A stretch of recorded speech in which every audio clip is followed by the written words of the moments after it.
দাঁড়ান। নমস্কার, আমি কুন্তল মান্না। এটা একটা সতর্কতামূলক ভিডিও, তাই আমি লাইভে এসে করছি। পারলে সবাই এটাকে শেয়ার করে ছড়িয়ে দেবে। গতকাল কিছু কাজে আমি শিয়ালদায় গিয়েছিলাম। ফিরছিলাম তখন তারাতলার মিন্টের সামনে ফ্লাইওভার থেকে যখন নামছিলাম, দেখলাম হঠাৎ এখানে টান লাগছে। প্রথমে বুঝতে পারিনি, পিছনে গাড়ি থামাতে পারছিলাম না হঠাৎ করে। তো যাই হোক, কোন রকম ভাবে থামালাম। তারপরে বুঝতে পারলাম একটা ঘুড়ির মাঞ্জা দেওয়া সুতো লম্বা, পুরো এপার থেকে ওপার টুয়ে রাস্তা পুরোটা নিয়ে চলে গেছে। সুতোটা সরিয়ে নিয়ে লুকিং গ্লাসে দেখলাম আমার এই অবস্থা। সঙ্গে সঙ্গে মুহূর্তের মধ্যে জামা কাপড় রক্তে ভিজে যায়। আমি খুব হঠাৎ করে কি করবো বুঝে উঠতে পারছিলাম না। ওই অবস্থাতে না হাত চাপা দিয়ে শুধু মনে পড়েছে যে সামনে একটা হসপিটাল আছে।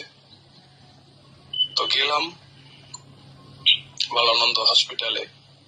তো যাই হোক, 5টা স্টিচ পড়েছে। এটাই আমার বক্তব্য যে বিশ্বকর্মা পুজো আসছে, আপনার ঘড়িতে উড়বেই, একে কখনো থামানো যাবে না। কিন্তু আমার মনে হয় এরকম কাটাকুটি দৌড়াত্মের জন্য আমাদের এরকম কেটে খুঁটে যাচ্ছে। এটা সবাইকে একটু ভাবা উচিত, প্রশাসনকেও ভাবা উচিত। কিছু বছর আগে মনে করে দেখবেন, সম্ভবত মা ফ্লাইওভার বা বারুইপুর ব্রিজে এরকম দুর্ঘটনার একটা ঘটে, মানুষ মারা যায়, তার গলা দিয়ে গেছে। আমারও যেতে পারতো, এখান দিয়ে গেছে, গলা দিয়ে যেতে পারতো। স্কুটি নিয়ে গিয়েছিলাম, হাইট শর্ট, এখান দিয়ে গেছে। যদি আমি বুলেট আমার নিয়ে যেতাম, তাহলে কিন্তু এটা কিন্তু এখান দিয়ে যেত না, এখান দিয়ে যেত। যাই হোক, আপনাদের শহরাঞ্চলে এটা বেশি হচ্ছে, বিশেষ করে ফ্লাইওভারে। তার কারণ ফ্লাইওভার তো উঁচু হয়, তাই সুতোগুলো এমন একটা লেভেলে থাকে যেগুলো মানুষের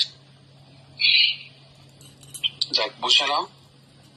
যাই হোক, আপনারা তো পুরী অবশ্যই ওড়াবেন। আপনাদের আনন্দের জন্য আমাদের এরকম নিরানন্দের কারণ হয়ে উঠবে, এটা আপনাদের একবার ভাবা উচিত। সেই সাথে যারা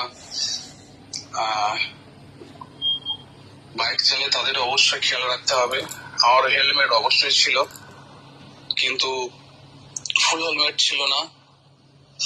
আপনারা অবশ্যই ফুল হেলমেট ব্যবহার করুন, কিন্তু ফুল হেলমেট ব্যবহার করলেও তো গলা দিয়ে যেতে। শুনলেন তো পুরো ভিডিওটা। চলে এলাম আপনাদের সামনে চিঙ্কি বাবু। তো এই ভিডিওটা এতক্ষণ দেখালাম।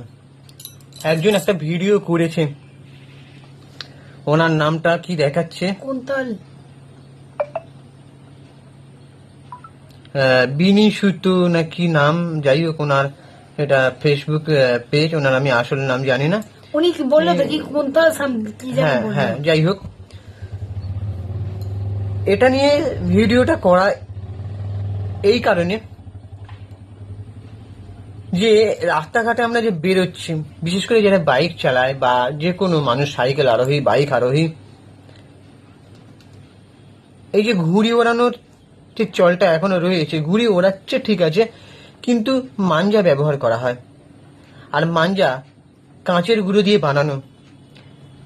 যাদের সাথে ঘটনাটা হয় তারাই একমাত্র জানে। এই ঘটনাটা আজকে এনার সাথে প্রথম না, এই ঘটনাটা আমি অনেকদিন আগে থেকেই কারোর না কারোর সাথে ঘটছে এরকম দেখে আসছি। হঠাৎ করে কেউ যদি বাইক চালায়, বাইক স্পিডে আছে, বা সাইকেল চালায়, বিশেষ করে বাইক আরোহী, হঠাৎ করে যদি একটা মাঞ্জা এসে পড়ে আর সে গলাটা যদি কেটে দিয়ে যায়, সে বাঁচবে? আপনারা বলুন। এই যে বাড়িতে বাড়িতে ঘুড়ি ওড়ানো, যাদের ঘুড়ি ওড়ানোর অ্যাকচুয়াল ইচ্ছা, তারা ফাঁকা জায়গায়, ফাঁকা মাঠে, ফাঁকা জলা জমিতে গিয়ে ওড়াতে পারে। যে এইটা নিয়ে পুলিশ প্রশাসনের কোনো টনক নেই, কোনো টনক নড়ছে না। আমি দেখছি পুলিশ প্রশাসন এটা নিয়ে কোনো রকম একটা ব্যবস্থা নিচ্ছে না। একটার পর একটা বিপদ ঘটছে। বাইক আরোহীদের ধরছে যারা কোনো সিগন্যাল মানছে না, কি কেউ হেলমেট পরছে না, বা অকারণ বশত ধরা হচ্ছে এক এক সময়। কিন্তু এইটা নিয়ে পুলিশ প্রশাসনের কোনো ভ্রুক্ষেপ নেই যে মাঞ্জা সুতোই মানুষের প্রাণ হানি ঘটছে। মাঞ্জা তো পুরোপুরি নিষিদ্ধ, তাহলে কি করে এখনো পর্যন্ত লোক মাঞ্জা ব্যবহার করে ঘুরে বেড়াচ্ছে। আজকে ওরা এখান দিয়ে গেছে, এখানে গেলে আজকে বাঁচতো লোকটার না। কি অবস্থা দাদাটার, এখান দিয়ে এরকম কেটে গেছে। আজকে যদি গলার উপর দিয়ে যেত তাহলে সে বাঁচতো। এখানে তো ওনার দেখলাম স্টিক নাকি পড়েছে, স্টিচ হয়তো পড়েছে 5টা। স্টিচ পড়েছে। যদি চোখের এখান দিয়ে যেত তো সারা জীবনের জন্য অন্ধ হয়ে যেত। এটা নিয়ে পুলিশ প্রশাসনের ভাবা উচিত। পুলিশ প্রশাসন একটা রিপোর্ট করুক, যেরকম ভাবে ঘুড়ি ওড়ানো মাঞ্জা ব্যবহার করে এটা পুরোপুরি নিষিদ্ধ, ব্যান করা হোক। তো আমার এটা দেখে এতটাই খারাপ লাগছে যে আজকে আমি যদি রাখতে দিয়ে যে আমার সাথে এরকম ঘটনা ঘটতে পারে, বলা তুমি তো এটা যায় কি না। বলছো? ছাদে জামা কাপড় মেলতে যাই কত মাঞ্জা থাকে, হ্যাঁ। তাড়াহুড়োতে তো কেটে অনেক সময় আমার সাথে হয়েছে। তাও ছাদে যাদের তাদের অল্পের মধ্যে দিয়ে বুঝতে পারি, কিন্তু বিশেষ করে যারা বাইক আর তোমার দাদাও বাইক চালায়, এরকম ঘটনা মানে আমি সত্যি মানে গায়ে আমার কাঁটা দিয়ে উঠছে যে কি রে বাবা, হঠাৎ করে বাইক চালাবে, হঠাৎ করে মানে। তার বোঝার সময়টুকু তারা দেয় মানে পায় না। তো আমাদের এই ভিডিও আরো যারা দেখছো তাদের মধ্যে যদি কেউ যদি এরকম ভাবে মাঞ্জা ব্যবহার করে ঘুড়ি ওড়ান উড়িয়ে থাকো, আমি বলবো এটা তোমরা করো না, এটা বন্ধ করে দাও। শুধুমাত্র সাদা সুতো ব্যবহার করো, যেটা ছিঁড়ে যায়। তো মাঞ্জা সহজে ছিঁড়ে না, মাঞ্জা মানুষের মানে কাঁচের গুঁড়ি দিয়ে মানে তাকে পুরো কেটে দেয়। এই জিনিসটা তোমরা বন্ধ করো প্লিজ। আর পুলিশ প্রশাসনের কাছে আমি এই একটাই রিকোয়েস্ট করব যে তারা যেন এই জিনিসটাকে পুরোপুরি নিষিদ্ধ করে, খেয়াল রাখে যে প্যাসেঞ্জার যাত্রীদের কোনো মানে প্রাণহানি যাতে না ঘটে। ওনাদের যেমন রাইট আছে যে বিনা হেলমেটে, বিনা লাইসেন্সে বা কোনো ভুল ত্রুটি থাকলে ধরার, তেমনি এটাও ওনাদের অধিকারের মধ্যে পড়ে যে মাঞ্জা ব্যবহার করে তাদের মানুষের প্রাণহানিটা যাতে আরোহী যাতে না ঘটে, এটা পুরোপুরি ভাবে নিষিদ্ধ করা দরকার। একজনের আনন্দ খুশির জন্য অন্যজন যেন বিপদে না পড়ে। এটা সত্যি খুব খারাপ লাগছে, খুবই খারাপ লাগছে। এটা নিয়ে আমি আর বেশি কিছু বলতে চাই না। বাকি তোমাদের কি এপনিয়ম তোমরা জানো? চ্যানেলটাকে সাবস্ক্রাইব করার কথা বলে দাও। হ্যাঁ, চ্যানেলটাকে সাবস্ক্রাইব করে দিও আর বেল আইকনটা প্রেস করে দিও। আর আমরা ইনস্টাগ্রামে আছি, আমি চিঙ্কি বাবু 2531 চিঙ্কি বাবু 2531, ওখানে গিয়ে ফলো করে দাও। আর আমার আইডি হচ্ছে পৌশালী.das31।